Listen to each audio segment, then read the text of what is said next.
Nestoroff. I'm from San Diego, California. I race for Monster Army, racing mountain bikes professionally.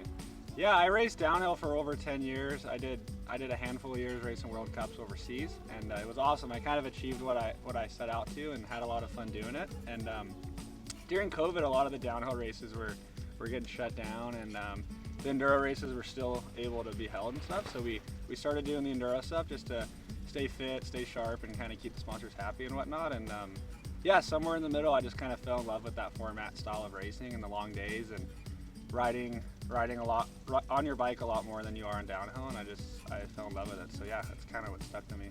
Yeah, so downhill you show up, there's one track, and you learn it like the back of your hand. You ride it for 3 days and you race it, so you know every line. It's short and it's super intense, and you're hitting a trail as fast as you possibly can, and that was something that was super hard to learn at first, but once you kind of get that intensity, it makes your life a lot easier. But enduro, yeah, you show up, you have 7 to 8 tracks, there's 2 days of practice, 2 days of racing, so a lot can happen. It's not all about you. You got to get your bikes to the weekend, your fitness needs to be where it needs to be, and you need to remember tracks with only riding them, once or twice. So you have to develop a different racecraft than in downhill. I mean, downhill you have plenty of time on the track. Enduro you have, yeah, like I said, 1 or 2 practice laps. So a lot goes into it, and a lot of it is just kind of winging it on race day. But it's definitely takes a different type of training, so that's why it's kind of hard to do both. But yeah, it's been great learning it. My goal is to win the Big Mountain Enduro Championship. That's kind of the pinnacle